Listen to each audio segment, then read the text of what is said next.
1 rep max is the maximum weight that you can lift at one time. So that's your maximum strength, 1 rep max. And this is something we use to describe intensity of exercise. So if you're a fairly fit individual, you're not particularly prone to injury, you could be operating at an intensity of 60 to 80% 1 rep max. So if your maximum weight that you can lift is, let's say, 10 pounds, then you could be operating between 6 to 8 pounds for your starting lifts. But if you are someone who's frail, prone to injury, is recovering from injury, has had injuries in the past, you could definitely reduce the intensity. You could go for 40% or 50% of your 1 rep max. And this would be a way of shielding yourself from injury. Research shows that as long as total volume is equated, the amount of muscle you grow is similar regardless of intensity and regardless of how heavy it is.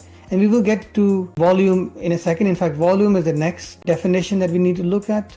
So volume is the total amount of work that you've done, which is mathematically the number of reps multiplied by the number of sets multiplied by the weight that you're pushing. That's the total volume of work. And this leans into the next definition, which is what's progressive overload. This means gradually increasing your training demand and volume over time. And I'll give you some examples of progressive overload later in the talk. What is supersets? Okay, so before I discuss supersets, you know what? I should discuss something called recovery. I'm going to move to recovery real quick. So what's recovery? Remember, to grow muscles, you need to give your muscles adequate time to recover as well. And there are some basic rules around that. When you do a set of exercise, you should rest for about 1.5 to 3 minutes between sets. That's one rule. When you do a full muscle group, let's say upper body push, upper body pull, core or lower legs, let's say you do 3 sets or maybe 5 sets of that exercise, then you should rest that muscle group for at least 48 hours to give it adequate rest. And there are some other things which are also important for rest.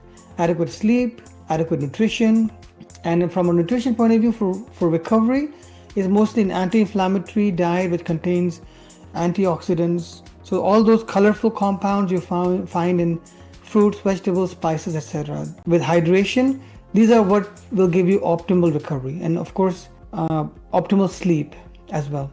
So talking about recovery, now we get back to supersets. So what is a superset? It's essentially a way of just saving time on the exercise program. So if you are on one machine, let's say you're doing preacher curls for biceps. Ideally, what you should do is you should do a set and then you would rest for 1.5 to 3 minutes and then you would do your next set and then you would rest again for 1.5 to 3 minutes.